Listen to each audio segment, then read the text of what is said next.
the tension didn't erupt suddenly. It lingered like smoke curling above a candle left too long, invisible at first, but unmistakable to anyone paying attention. What the audience saw was glamour, energy, and celebration. Polite applause, bright smiles, and the kind of admiration reserved for icons of the music industry. But behind that glittering surface, something fragile simmered, something that threatened to shatter the moment at any second. The stage was perfectly lit. Every spotlight, meticulously positioned to capture the magic of daytime television.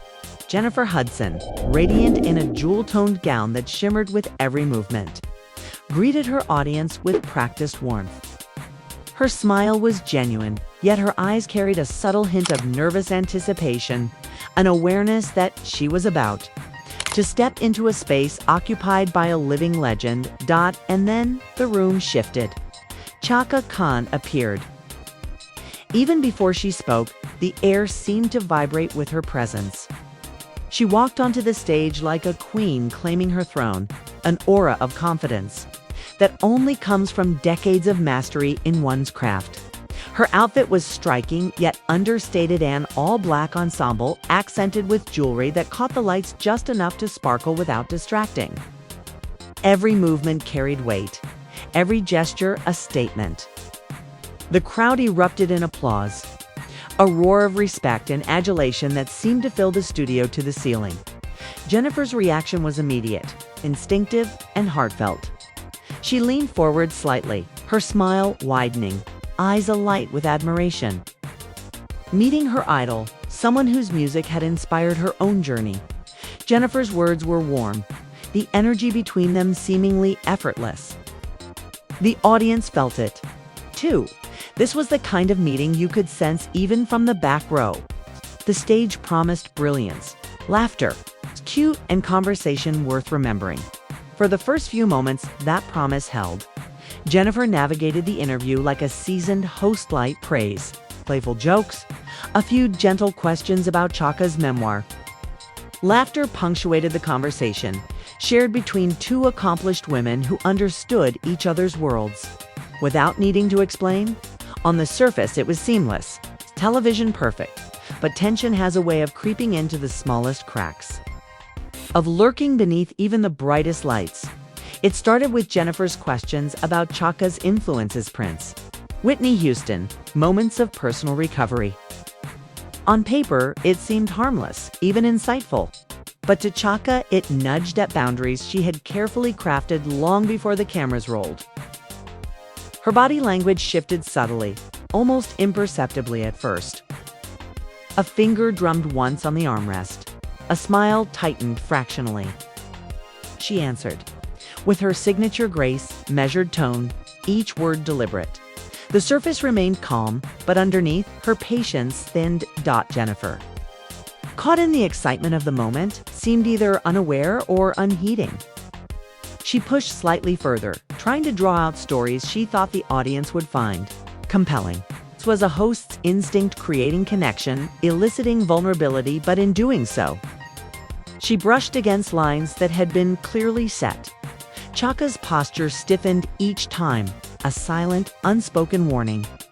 And then, inevitably, the line was crossed. Jennifer, perhaps emboldened by her own energy or misreading the subtle cues, asked about Chaka's past struggles: addiction, recovery, pain. Her words were framed as admiration, a way to inspire the audience. She painted it as a story of triumph, a lesson for viewers. But intent does not erase impact. Chaka didn't hear inspiration. She felt intrusion. She felt disrespect. She felt her lived experience being reduced to entertainment, packaged for consumption under the guise of helping people. The room seemed to change in that instant. The air grew heavier, the temperature dropping imperceptibly yet palpably. Chaka's fingers ceased their tapping. Her smile faded, and when she spoke, the softness in her voice, the warmth that had welcomed Jennifer moments ago, was gone. Her words, calm but sharp, cut through the ambient noise like a finely honed blade. She reminded Jennifer and everyone watching that boundaries existed for a reason. That her life, her history, her pain were not props to be mined for ratings or emotional impact. She had agreed to speak about her book, her music, her journey, not her trauma. And yet, Jennifer had pressed, the lines blurred, the trust compromised. Jennifer's reaction was immediate but faltering. Apologies followed quickly, explanations trailing behind. I thought it could help people. I just wanted to connect with the audience. But the words landed with little effect. Chaka's presence alone filled the space. Each pause a silent rebuke. Each glance a reminder that admiration does not grant permission. The cameras continued rolling, capturing a moment that no producer had scripted and no audience had expected. Behind the scenes, staff froze.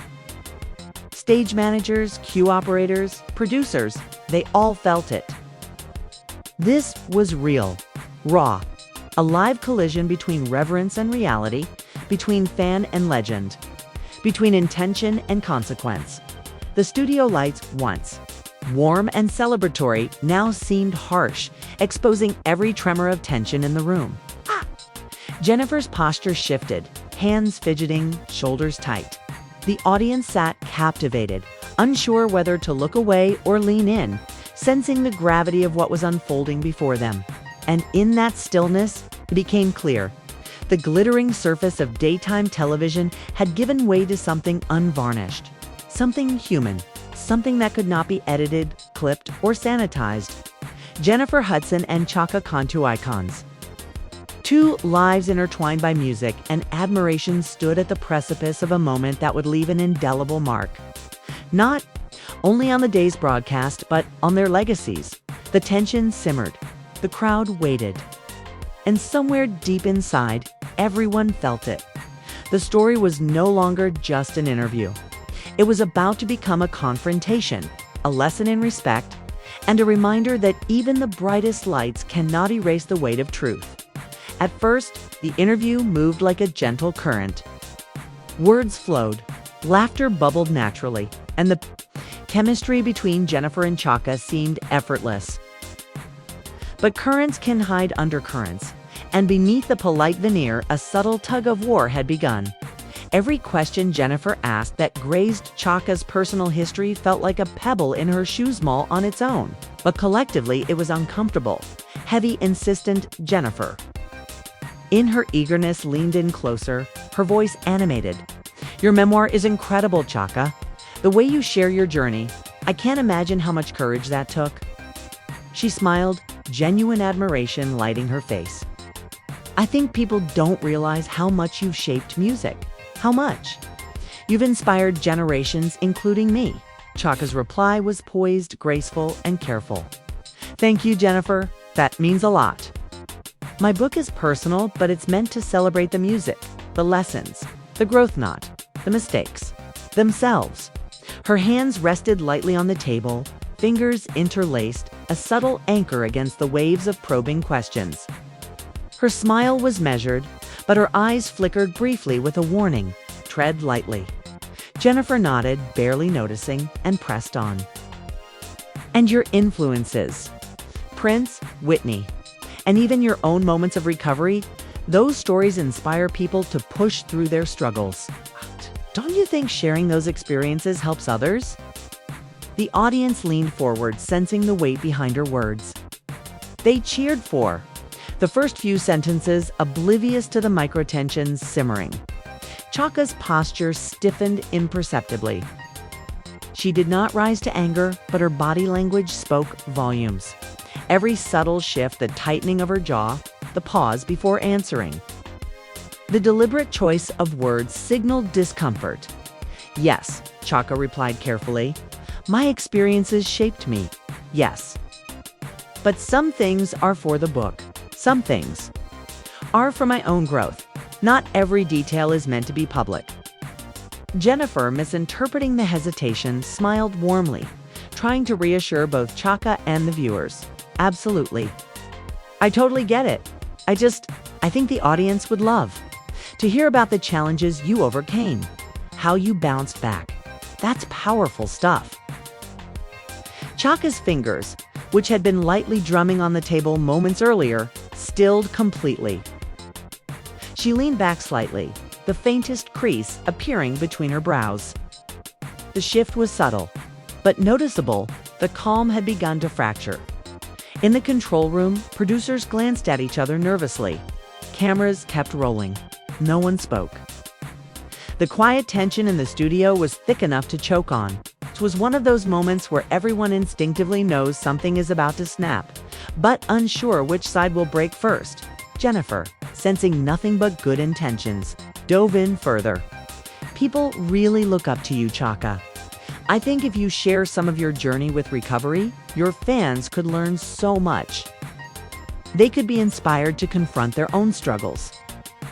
The word hung in the air like a spark near dry tinder. Eyes narrowed fractionally. Corners of her mouth, still smiling, no longer reached her eyes. She didn't raise her voice. She didn't need to.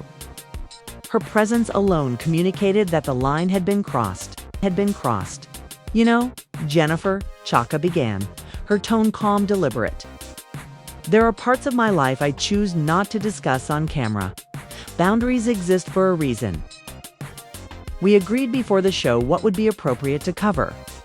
I came here to talk about my music, my book, my legacy knot, my past struggles in detail.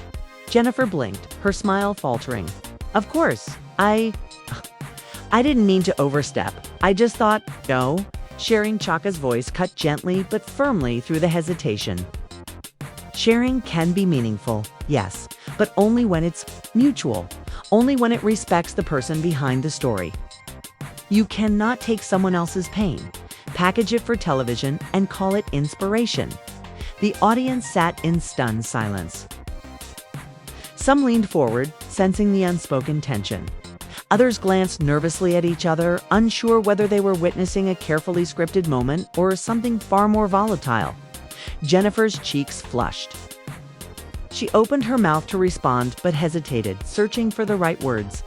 Her hands fidgeted in her lap, then clasped together as though holding on to composure itself. I just wanted to create a moment people could connect with, something that would inspire. Chaka's eyes bore into her, unwavering. There's a difference between inspiration and intrusion. Respect that difference. What you call a moment for your audience is my life, and my life is not a commodity. For a heartbeat, the entire studio seemed to hold its breath. Stagehands froze, cameras rolled without instruction, and even the audience could sense the gravity of the exchange. Jennifer's voice softened, cracking slightly under the weight of the confrontation. I wasn't trying to disrespect you, she said. I grew up listening to your music. You shaped my life. Chaka raised a hand, not in anger, but as a gentle barrier. Being a fan doesn't give you the right to ignore boundaries. Admiration does not excuse intrusion. It demands respect. Every word resonated in the room, not just between the two women, but in the silent understanding of everyone present. This was not just an uncomfortable moment. It was a lesson in humanity, in empathy, and in the sacredness of personal boundaries. Jennifer's mind raced. She felt the sting of exposure. Her intentions, so pure in her mind, were perceived as violations. Her confidence faltered. She had been on stage countless times, interviewed countless legends, but never like this. Never with a response that stripped her of the usual safety of scripted interaction. Chaka continued, her voice steady but sharp, as if each syllable were deliberately placed to guide Jennifer on the audience through a revelation. You can have all the cameras in the world, okay, all the audience, all the applause, but you cannot demand vulnerability, okay? You cannot monetize someone else's pain. That is not your story to tell. The weight of the words sank in. The room felt suddenly smaller, the air thicker.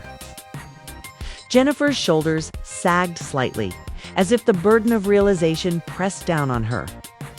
For the first time that afternoon, she felt small, exposed not as a performer, but as a person. Chaka's silence afterward was more powerful than words. Every pause carried authority. Every glance conveyed expectation. She was not here to raise a spectacle. She was here to assert her truth. And in that quiet, the audience and the crew alike understood. This was no ordinary interview. It was a collision of intention and reality. The simmering tension finally broke like a dam. One word, one phrase, and the carefully maintained balance collapsed. Jennifer, in her eagerness to create a meaningful moment, crossed the invisible line Chaka had drawn. She mentioned addiction. The word hung in the studio like a lightning bolt. The audience gasped, not loudly, but collectively the sound a ripple of disbelief. Chaka's eyes narrowed. The velvet patience that had held the room together moments ago vanished, replaced by a laser-sharp focus. Her hands, which had rested lightly on the table, clenched slightly as if to anchor herself against the intrusion. She didn't shout, she didn't stomp, and yet the energy in the studio shifted instantly. "Did you just say addiction?" Ka's voice was calm, controlled, but every syllable cut through the thick air like a scalpel. I told "You not to." Jennifer froze, her mouth opened, then closed. Words she had practiced, words she thought would explain, connect, inspire. None of them came.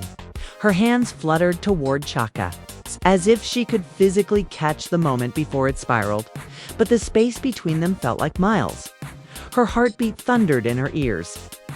For the first time that day, she looked truly lost. Chaka took a deliberate step closer, every movement precise, every gesture charged. "You said it anyway.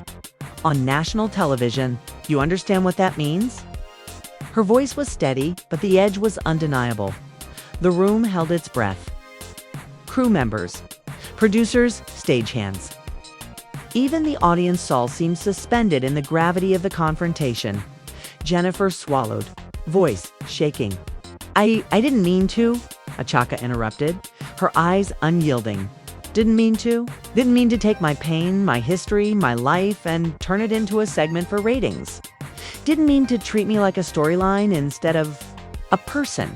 Her words were measured, each one landing like a precise strike. Silence stretched between them, a living, breathing entity. The audience leaned forward, collectively tense, watching as one of music's greatest icons faced a situation few could imagine. Jennifer's voice wavered under the weight of the accusation.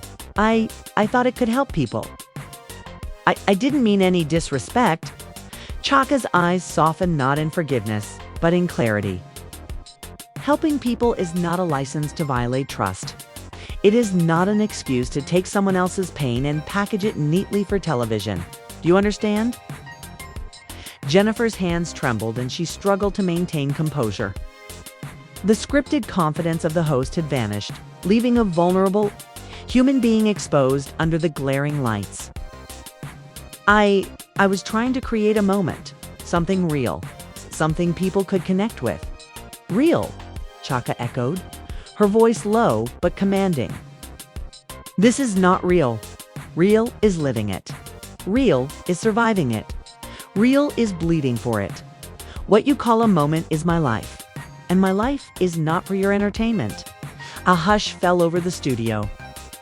The energy was almost tangible, a mixture of shock, awe, and discomfort. Crew members avoided each other's eyes. The control room was silent. Every camera remained rolling, capturing the raw, unfiltered reality that no producer could have scripted. Jennifer's voice cracked as she tried to explain. To bridge the chasm she had created, I grew up listening to you. You inspired me. You're the reason I sing. I never wanted to hurt you. Ka's gaze was unwavering. Being a fan does not mean you can ignore someone's boundaries. Admiration is not entitlement. Respect is the only response appropriate here. The audience was hypnotized, riveted by the tension that had escalated from polite discomfort to an emotional collision. Each word from Chaka carried authority and truth. Each pause was filled with unspoken power. Jennifer's hands clasped together, trembling as if holding herself upright against the tidal wave of her own misjudgment. Do you think vulnerability is a commodity? Chaka continued, her tone even but cutting. Do you think my pain, my history, my struggle is something to clip, post, and go viral with? You think it's entertainment? Some of us lived those moments. We bled for them. And we do not owe them to anyone, not ratings, not cameras, not even you. Jennifer's composure faltered further. Her voice dropped almost to a whisper. I just wanted to help people, to connect with them, to show them what they can overcome. Chaka's eyes narrowed, a subtle but unmistakable blaze igniting within them. Helping people is not an excuse to violate trust. Not today, not ever. Then, deliberately, she reached for her microphone, removed it from her clip, and placed it on the table with a sharp, clear clink that echoed across the silent studio. I am not going to be a viral moment for you, she said, her words ringing with absolute conviction. Not today. Not ever. The room was frozen in time. Crew. Members didn't move, cameras didn't cut away, and the audience could barely breathe. Jennifer sat stunned, shoulders slumped, mind racing. The weight of her misstep pressed down on her like the studio lights themselves. She had intended to inspire. She had inadvertently inflicted hurt.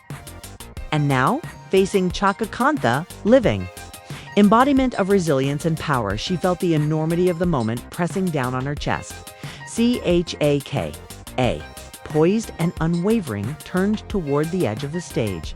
Her exit was deliberate.com, her heels clicking against the polished floor with the weight of every lesson she had ever learned in life and music. She didn't yell, didn't storm out. She simply walked, leaving the room enveloped in a heavy, charged silence. Every step was a statement. Louder than any monologue or public declaration could ever be. Jennifer remained frozen. Pale under the lights, hands clenched, absorbing the fallout. The cameras rolled, capturing everything: the trembling, the silence, the human weight of a moment that had spiraled entirely out of control. A producer whispered cautiously from the wings, "Do you want us to cut?"